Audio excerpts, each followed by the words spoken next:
and your point is. Just a great way to end any conversation. How's it going out there, YouTube? My name is Jesse, and I am back for another comic book video, one I hadn't intended on doing. I just did my last two videos of the top 10 worst Marvel and DC movies, and I realized that there's a whole subset maybe, of superhero movies that I didn't cover because they're not Marvel or DC. So I thought that I would go ahead and do a third video for this series, the top 10 worst superhero movies that are not Marvel and DC. Some of these are based off of comic books, some of these are based off of popular children's cartoons from the 80s, and I think a couple of these movies were made for what the hell. So we're going to go ahead and cover the top 10. There were a lot more than I realized, but or top 10 worst. A lot more than I realized. I went ahead and I found the worst based on Rotten Tomatoes, audience scores, how people reviewed the movie. Coming in at the number 10 movie, I saw it shortly after it left the movie theaters. I didn't know the character. I didn't know the actors. I didn't really know much to do of anything about this hero. But I actually enjoyed this movie at the time. It's not a bad movie as bad movies go. It just wasn't very well received. And just because I like something doesn't mean that it's not bad. There are a share of bad movies out there that I enjoy. But we'll go ahead and kick this one off with number 10. Number 10, The Shadow.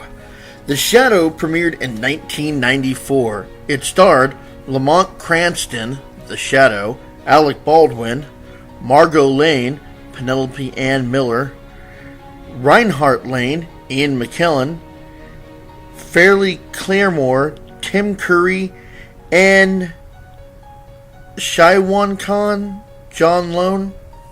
Anyways, I actually thought this movie was interesting. It was based in 1930 and had a very 1930s feel to it. It was actually a really good representation of who he was and his powers without having too much of an origin story to it. Much in the same way that Spider-Man Homecoming was. I think that it was because he was relatively unknown is why people weren't more interested in it. There was a knife that seemed sentient but was also under the control of whoever had the most power, and it was voiced by Frank Welker. It did make some noises. The Shadow received a Rotten Tomatoes score of 35% and an audience score of 44%. Now, coming in on number 9, it probably could have got lower on this list because the story was kind of hackneyed and the special effects were... some of the special effects were... I think they just skipped on the budget. But there were a lot of things about this movie that if you just changed a few things would have been a great movie. So the fact that this movie could have been better is why I'm putting it higher on my list. And maybe they can revisit this and change the things that made this thing bad to make it better. Coming in at number 9, Spawn. Spawn premiered in 1997. It starred Al Simmons, Spawn, Michael J. White, the Clown, Violator, John Leguizamo, and Jason Wynn, Martin Sheen. And Jason Wynn was the main antagonist. This movie... had a pretty standard plot line, as in the, wanting to control a bomb that can destroy people. I don't know. It was really kind of goofy. This movie did have some good parts to it. The Violator was good, except when he wasn't putting on a cheerleading outfit. Yeah, that happened. Spawn, when he actually wore the mask and the cape was out, it looked really good. There were a lot of aspects about this movie that actually went over really well. There were a lot of aspects of this movie that were total trash, like the CGI devil and the CGI hell. I mean, seriously, the devil looked like a broken animatronic puppet. I don't know. The movie, change a few things around, it will be really good. I know there's a new version coming out in a couple of years, and as long as they don't fall into the traps that the original did, it will be better. Spawn got a Rotten Tomatoes score of 18% and an audience score of 36%.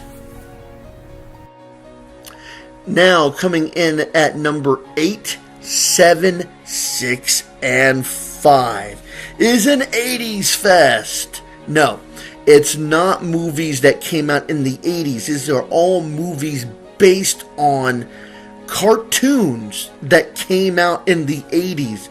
Now, honestly, 2 of the things on this list did have animated movies and were pretty popular. One of the names on this list had a couple of live-action movies that were really good. And one on this list that was based on a cartoon in the 80s, actually came out in the 80s, was horrible. And a lot of people said that there was a lot of homoerotic tones in it. If you've seen it, you'll get the idea. If you haven't, watch a review on it and you'll understand. I watched it when I was a kid, so I didn't see what people see now. May have changed if I watch it again. In fact, coming in at number 6 and number 8, they have actually come out with a lot of live-action movies of late. Michael Bay has been responsible for them, so you probably know who number 8 and number 6 is, and he's slowly destroying my childhood with these movies. So, let's get into this 80s fest. Coming in at number 8, Transformers: The Last Knight. Since the very first Transformers, they have subsequently gone down in the scores of Rotten Tomatoes and the audience scores, giving us all the way to The Last Knight, which premiered in 2017. The Last Knight stars Chade Yeager, I guess that's how it's pronounced, Mark Wahlberg, and Sir Edmund Burton, Sir Anthony Hopkins. Some of the voices of the robots were Peter Cullen and Frank Welker, and they're actually from the original Transformers series. John Goodman, John DiMaggio, and Steve Buscemi all play roles of the Autobots in this movie. This movie was dumb. Apparently, Knights have been around, or the Autobots have been around since the days of the Knights of King Arthur and Merlin, and apparently there's some sort of staff that can summon some kind of 3-headed transforming dragon. Stupid claptrap. I guess at the end of this movie, the Autobots went back to Cybertron, and they also made some mention of Unicron. I can't even. I don't know why I went and saw this thing. Transformers: The Last Knight has a Rotten Tomatoes score of 16% and an audience score of 45%. Coming in at number 7, G.I. Joe: Retaliation. G.I. Joe Retaliation, the second in the Joe series, premiered in 2013.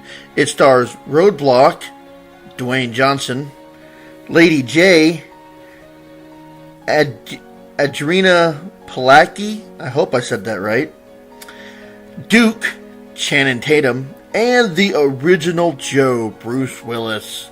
And let's not forget Snake Eyes, Ray Park, who is a acrobatic martial artist who also played Darth Maul in the first Star Wars movie, The Phantom Menace. I don't know what they were doing with this movie. I mean, apparently everything that the Joes stood for got destroyed at the beginning of the movie, and Cobra was taking over everything. I mean, not to say that the first movie it wasn't the great, but it was better than this. And it seemed like they wanted to destroy everything G.I. Joe related so they could add in The Rock and Bruce Willis, who they didn't have before. I kind of wish that they would have just gone with the same formula from the first G.I. Joe. I mean, they had the massive organization, big flashy battles all over the world battling Cobra. This one seemed more like how the agents of S.H.I.E.L.D. had a small ragtag organization fighting Hydra, who infested into the highest levels of the government. G.I. Joe Retaliation had a Rotten Tomato score of 29% and an audience score of 48%. Coming in at number 6, Teenage Mutant Ninja Turtles. Turtles in Time. They didn't see that one coming. Turtles in Time premiered in 1993, starring April O'Neil, Paige Trucco, and Casey Jones, Elias Cotes. This movie was to capitalize off the popularity of Ninja Turtles 2. And yes, I know that the abominations that have been made recently by Michael Bay could probably have taken this place, but this movie actually got a worse rating. The Turtles went back in time and somehow found samurai armor that fits them to complete some sort of prophecy that could only have taken place if they went back in time, blah, blah, blah, blah. Stupid. It was just stupid. And this one got a worse Rotten Tomato and an audience score of a Rotten Tomato score of 21% and an audience score of 33%. Coming in at number 5, Masters of the Universe. Masters of the Universe appeared in 1987. It stars He-Man, Dolph Lundgren, Skeletor, Frank Langella, Julia Winston, Courtney Cox, and Evelyn Meg Foster. I did not even realize this was a He-Man movie at first because it didn't say He-Man in the Masters of the Universe. I don't even think that this movie remembers it's supposed to be He-Man. At one point, he's using a gun along with his sword. He comes to planet Earth. There's no Orko. There's no Battle Cat. This movie was just a serious and complete mess. It's like they said, hey, let's do part of the He-Man movie and not the other part. And since we're not doing the other part, we'll leave out He-Man and just call it Masters of the Universe. This thing is tripe. It has a Rotten Tomato score of 17% and an audience score of 40%. Now, coming in at number 4, the director and the screenplay writer are the same person. And in some of his earlier works, he's had a lot of great success. When he came out with this movie, he went batshit crazy. The antagonist and the protagonist are both completely over the top. I mean, you would think you were watching a cartoon with half of this. It was totally insane. And the females that are in this movie, they're either uninterested or their motivations are completely insane. If you saw this movie, which I did in the theaters, then I'm sorry for you. If you have a chance to watch a review, it might make you cringe as much as if you went to go see this movie. Here's number 4. Coming in at number 4 is The Spirit. The Spirit premiered in 2008. It stars Denny Colt, the Spirit, Gabriel Matchett, I think that's how it's pronounced. The Octopus, Samuel L. Jackson, Silken Floss, Scarlett Johansson, and Sans Serif, Eva Mendes. I would want to say this movie was stupid, but it goes a step beyond that. Frank Miller just went nuts when he directed this movie, and someone should have stopped him. Many things about this movie doesn't make sense. Samuel L. Jackson is trying to create a formula that creates immortality, and for some reason it worked on the Spirit, and he's trying to make it work on him. I don't even freaking care. The Spirit only hunts the octopus because the octopus is a bad guy, and the octopus goes after the Spirit because he is a good guy, and is the sole reason for either of their creation. And the women, if they're not falling for the Spirit, are so bland. I can't even. That's how bad this movie is. I can't even. Especially the scenes where Samuel L. Jackson is dressed up as a samurai and then dressed up as a Nazi. This is the stupidest, most insane thing I've ever seen. Oh, good Lord. The Spirit has a Rotten Tomatoes of 14% and an audience score of 25%. Coming in at number 3, could have been better. It's basically Casablanca made in the 90s with more boobs. Here's number 3. You'll find out what I mean. Coming in at number 3, Barbed Wire. Barbed Wire stars Barbed Wire, Pamela Anderson. This movie was just kind of weird. Roger Ebert pointed out that this movie has the exact same plot of Casablanca. So, instead of watching Barbed Wire, watch Casablanca and then say, hey, there we go, we watched it. This movie, it's not very interesting in a lot of the movie. There are action scenes, but they are so far apart from each other, you get bored waiting for the next scene. I mean, who cares about her being a club owner and dancing with the guys from the military, or whether or not she's out for just herself? We wanted to see action. We didn't get any. We wanted to see a good actor. There wasn't any.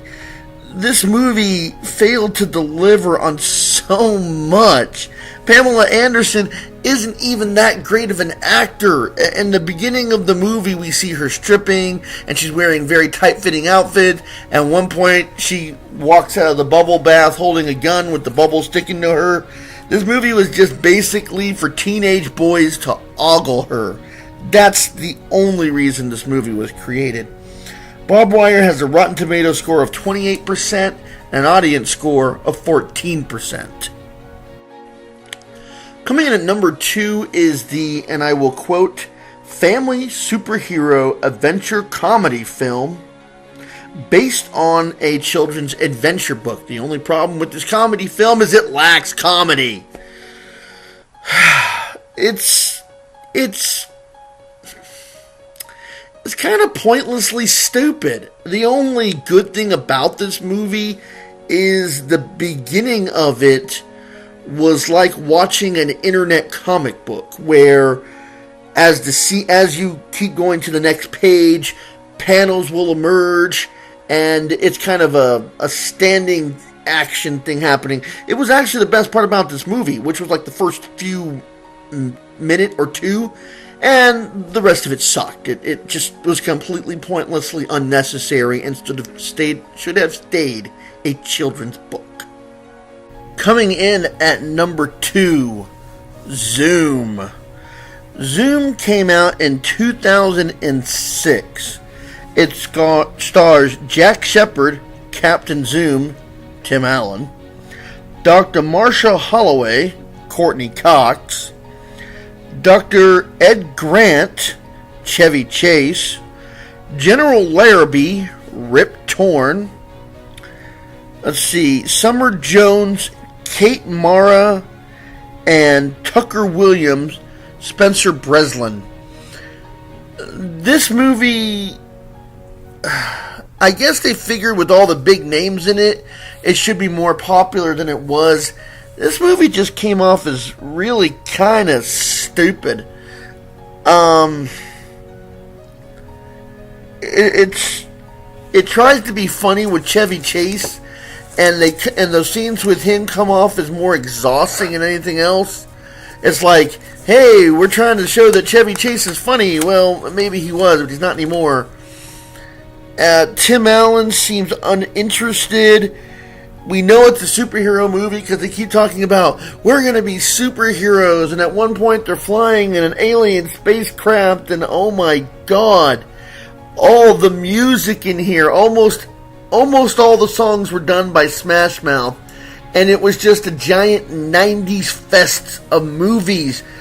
And it even seemed like they were starting to manufacture scenes just for the music. It's like, hey, we've already got the rights for it. We blew most of our budget on the music.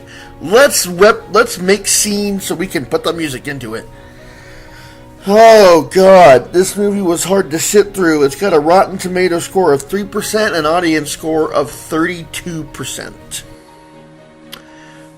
Alright, before we get to number 1, here are some of these movies that did not make this list, but very well could have.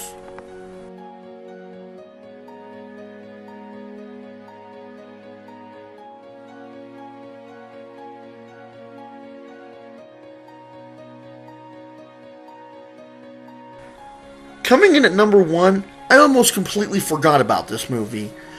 I had heard they were making this movie, and that's because my kid was a fan of the TV show that this movie was based off of, which was based off a toy from the 80s, I believe. This movie wasn't advertised, and it didn't even have that big of a budget. Like I said, when this movie came out, I hadn't realized it had come out. I thought it was still in production. That's how poorly advertised this movie was. And it so underperformed and was kind of bland. And it could have been something great if you take everything about this movie, take it out, and put something different in. That's how bad this movie was. I watched a couple of reviews of it so I could get the idea of this movie, but the reviews were so harsh that I decided to watch the movie myself and should have stuck with the reviews. Here's the movie that's coming in at number 1. Coming in at number 1, Max Steel. Max Steel first premiered in 2016. It stars Maxwell Max McGrath, Max Steel, Ben Winchell, the voice of Steel, Josh Berner, Sophia Martinez, Anna Villafane, I hope I'm saying that right, and Dr. Miles Edward Andy Garcia. This movie is seriously misconjointed, and it doesn't take a while to get going, but it doesn't seem like it knows what it wants to be half the time. My son was a big fan of the Max Steel TV series and says that the movie doesn't have anything, it's not like anything like in the show. And he's a half alien and he gets powers. And I noticed something that was odd in this movie. Near the end, he powers up Steel, and we see this cool, the suit grafting over the body scene as we see the whole body, the suit just come onto him. It's like, oh, that's an awesome suit scene, which would have been an awesome scene if we hadn't already seen the suit twice in the movie. It's like, here's our awesome suit scene, which should have been the first scene, but it feels like the other two suit reveal scenes were added in later, and it's bad. There was no advertising for this movie. I heard it mentioned once. I mentioned it to my kid. He said he wanted to watch it, and we completely forgot about it because it wasn't advertised anywhere.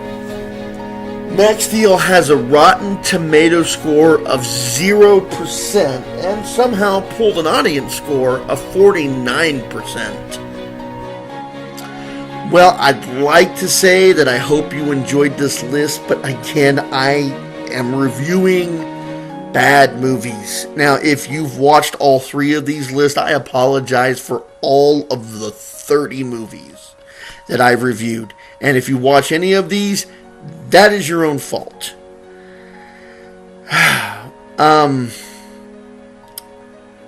This is it for the worst movies list. I cannot take any more of these movies. They just, it slowly sucks your will to live. They're bad. They're horrible. For the most part. So I should be coming out with some new videos soon. Some more top 10 lists, and hopefully some more Golden Age videos soon. So until then, I'll be seeing you.